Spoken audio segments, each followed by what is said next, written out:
I'm back on Gertie Roo, back again, the Tuesday mood. Well, we're hearing it's Tuesday. Is it Tuesday the something of August? Is it the... Oh, it's the 6th of August. Well, aren't we lucky? And the world is going to somewhere in a handcart, isn't it, at the moment? Be fair, it is. Got all sorts of things happening with Iran and with Israel, not to mention the Gaza, many other flashpoints around the world, Ukraine being one of them, and now they've got fighters, F-16 or 18 or whatever they are.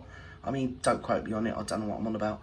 And then, of course, we've got the Japanese stock market, which I do rather think that everybody is throwing their toys out their pram and running around like crazy, well, I was going to say a rude word, cranks. And it does rather mask the real things that we should all be concerned about, but that's not why I'm here. I thought what we'd be concerned about today is the MARKLET. I thought what I'd do is, for many reasons, I think we should walk through this together and review it. And as usual, I've got to say to you, I haven't watched it myself, but I just know it's going to be a doozy voos, isn't it? Hello, the MARKLET. Oh, we haven't seen you for ages now. What are you wearing today, darling? Oh, appears to be beige. Oh, well, that does seem to be your de facto colour, doesn't it, darling? So, I'm sure she wears beige for a reason that I'm not going to say on YouTube, but you know what I mean, capiche? Let's go. God. What's going on? What's going on? But I do think that I would never want someone else to feel that way. What? And I would never want someone else to be making those sort of plans, and I would never want someone else to not be believed. So if me voicing what I have yes, overcome will save someone or asks or encourage someone in their life to really genuinely check in on them. Oh, I get it. Oh, she's looking good. She just had her 48th birthday the other day, didn't she, bless her? Yes, she did. She's had all the pimps and tucks, and she looks every day of, well, good for 48. And what's she on about? Did you make head or tail of that? Something's going on.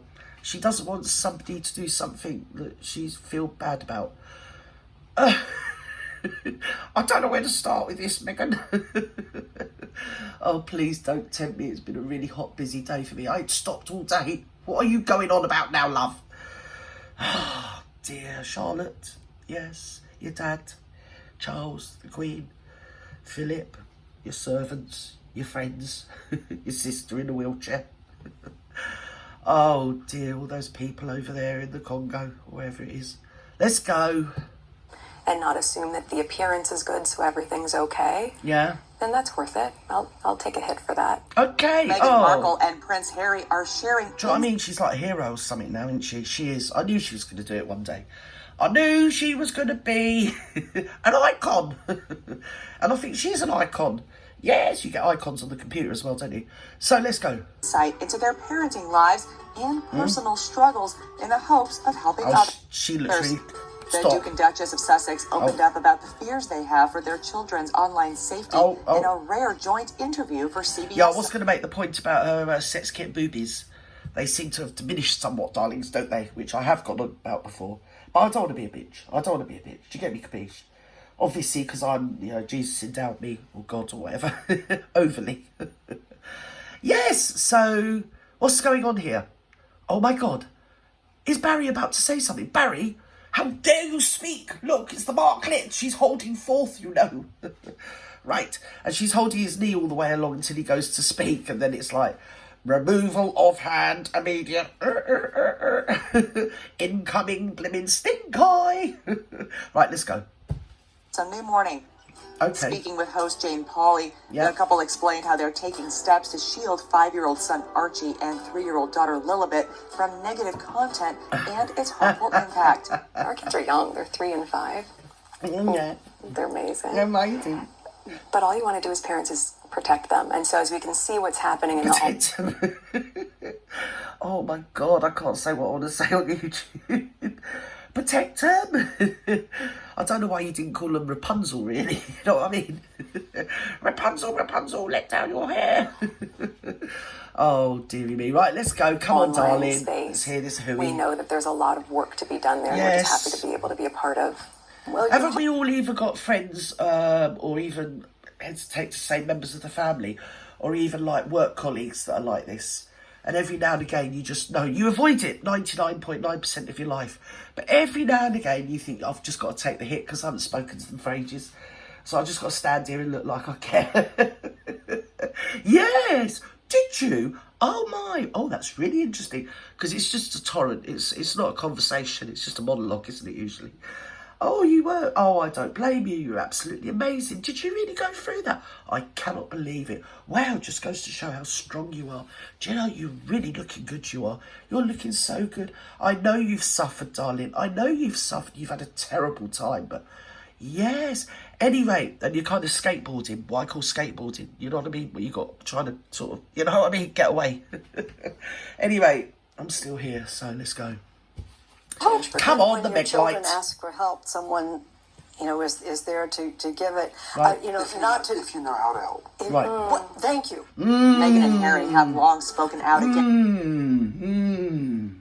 We do need this knowledge imparted with some more beige, don't we, darlings? I don't know about you. Maybe I'm sort of like a one-off. I'm probably an anomaly. I'm definitely something like that, aren't I? Usually what happens is, if something, like we're going to use the example of children, are using something that could be harmful, say like a chainsaw, or even they've got hold of the garden strimmer that you've forgot to unplug. Not that that would ever happen, but say if you did, the first thing you do with something that you consider dangerous for your children, because I don't know about you, the first thing I do is go to the electricity supply and turn it off. Very simple. It's so simple, even those two bleeding fruitcakes could get it. But anyway, we're going to be treated to more of their, knowledge, wisdom. Against online bullying and Right. continue advocating for mental health awareness. And they're now offering support through their new venture, the Parents Network, which brings together those who have lost children as a result of social media. I think you have to start somewhere. I think the simplest thing that anyone watching this, or anyone who's able to make change, to look at it through the lens of, what if it was my daughter? Oh, here we go. It's the lens again. We're back to the lens, aren't we? Look at it through the lens. We're going to do the heavy lifting. Oh my God, why do people talk like that? Anyway, what if it was your daughter? Yeah, well, it wasn't. It was the ladies next to you, child. But What if anyway, it was my son? Yeah, just My son or Let's my talk about daughter you. who comes home, who are joyful, who I love, and one day, right under my roof, our entire lives change because of something that was completely out of our control. Right. And if you look at it through the lens as a parent, there is no way to... Right, okay, can I just stop you there? To start with, there's some people sat next to you that have actually got what you're referring to, and are sort of, I don't know, projecting or imagining. Imagining is the word with you, fantasising. But are right next to you are two people that have actually gone through it, so it might be more productive if we hear from them, because sometimes I can't help but look at you and think, who are you? Just, it's as simple as that. Who are you? Who are you to be telling any of us about anything? Go and see your dad. You're wrong. Right, go. Come on. Any other way than Annoying to try me to now. find a solution. Harry went on to share why he believes even the most attentive moms and dads are at risk of missing major warning signs in their kids. And that's, I think, one of the scariest things Right. that we've learned over the course of the last 15, 17 years that social media's been around, and more so recently, is the fact that it could happen to absolutely anybody. Okay. I mean, we always talk about, in the olden days, if your kids were under your roof, you knew what they were up to. No. At least they were safe, right? Well, your dad didn't know what you were up to, and he was the bleeding heir to the throne, so, do you know what I mean? Say no more. Right, go on, come on, hurry up, for pity's sake, have some mercy on me. And now God. they could be in the next door room That's on a killing tablet me. or on a phone and can be going down these rabbit holes, and before you know it, within 24 hours, they could be taking their life. Right. At this point, we've got to the stage where almost I can every imagine the parent needs feeling to be a that first to be fair responder. with you yabbing on. And even the best first responders in the world Right. wouldn't be able to tell the signs of possible suicide. Right. Like that is the terrifying piece of this. Okay. Meghan and Harry's latest sit-down is their first TV interview together since their bombshell conversation with Oprah Winfrey in 2021. Really? in That which long? The Duchess opened up about her own past That struggle. long since they've done one together? Really? I didn't know, because they never seemed to be off my bleeding computer and every device. Oh, I did not know that. Yeah, because she does usually grab the microphone, doesn't she, and yab on. But, yeah, so, well, that's a megalotion, isn't it, to start with? It's the first sit-down interview they've had since on Palumpa, whatever her name is. Right, let's go. With thoughts of self-harm. Oh.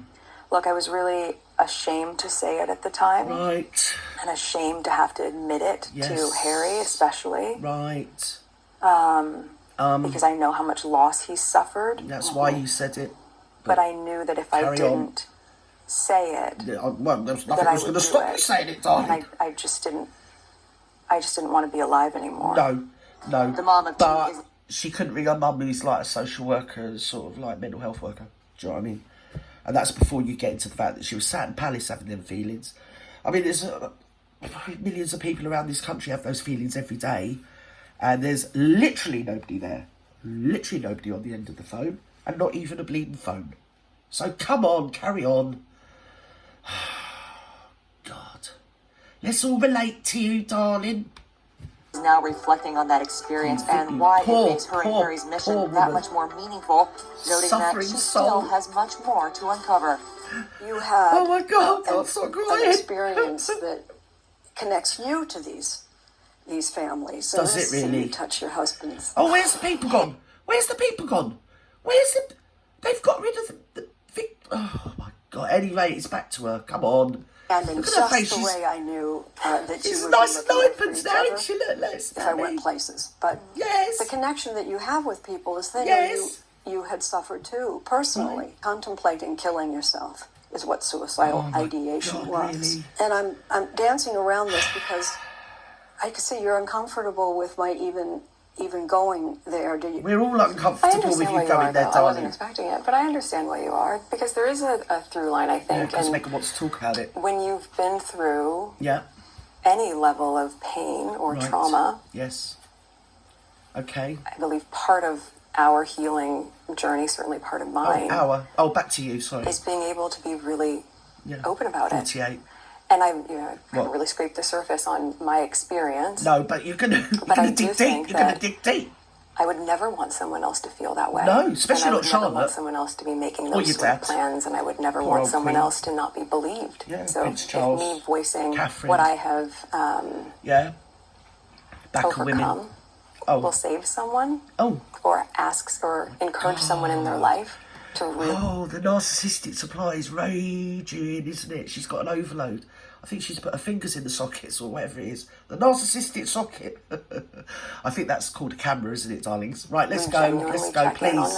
Have pity on me. And not assume that the appearance is good, so everything's okay. Then that's worth it. I'll take a hit for that. Okay. In addition to sitting down for their Sunday morning. God, she's so selfless. Oh my God, I really don't believe it. Oh my God. Oh dear. I'd have rather heard from the real people that have suffered this, and because you can empathise, and they're at ground zero of it, aren't they? Rather than, I don't want to say too much, but somebody that's just wants to be in the limelight, really, and she wants to hitch her wagon to somebody's actual real wagon. And as usual, it's something to do with children with these two. I think it is because she's very infantile in herself, so she sees herself as very young and kitteny, I think. Even though she's 48 every day of the week, though, too. But, maybe it's because their minds are quite immature anyway. They seem to be stuck in a rut of sort of... I think it's called... What's it called? Arrested Development, isn't it? Arrested Development. They're probably about 12 and 13, the pair of them. Oh, poor Markley. She suffers. And we suffer with her, don't we, darlings? We do. We see her suffering. And, we do the heavy lifting of her suffering, don't we, darlings? Yes, we do. And we empathise with it. Because if we don't, God help us. Right, go on. Chat, Meghan and Harry also met with the Parents Network charter members in honor of its launch. Right. And the group explained why they're forming this community to channel their grief through an important public service. More trousers don't fit on. We're going to stop expecting you to be done with your grief in a year. We're going to stop... telling you that we're tired of hearing the stories of internet harm. Like, we will say your kid's name over and over again because they existed and they mattered, and that we know that it wasn't your fault. That's it, right? It wasn't your fault. This happened to you, and now we as a community get to create something with you. knowing that we're helping. Now, I find that really... I'm going to stop it there, really, because obviously it's going to go on to more victims. But I find that really the most compelling part of the whole exercise is to hear from somebody that's actually suffered it. And I think it's only pertinent to give an example of somebody rather than go around the table and listen to everybody's. Because the backdrop of this interview is actually the mega light, isn't it? And there's no sense or good that's going to come out of anything she yabs about. So I think we'll leave it on the high of the lady that does know what she's talking about. She's dead right. There isn't a time limit on grief, is there? You just, oh, look, well, it was a year ago now, get over it, move on, bloody blah. It doesn't work like that, grief. And also, who are we? You know, you don't know what it's like until you've walked in their shoes, do you? All we can do is empathise, but obviously the poor old MARKLET, she wants us first to empathise about her and then listen to the other people and like think, oh yeah, well, the MARKLET did it first. It was all very sad. But they're trying to highlight it, I suppose. Is that what they're doing? Don't care. But it's always about me, isn't it? You know, goes back to me. Anyway, enough about them. What about me? So, wherever you are in the world, have a lovely morning, afternoon, evening, good night. Just remember, you're the best person you've ever met in your entire life. And probably the most intelligent. Yes. And if not you, then the people just around you. Bye-bye now. Love you.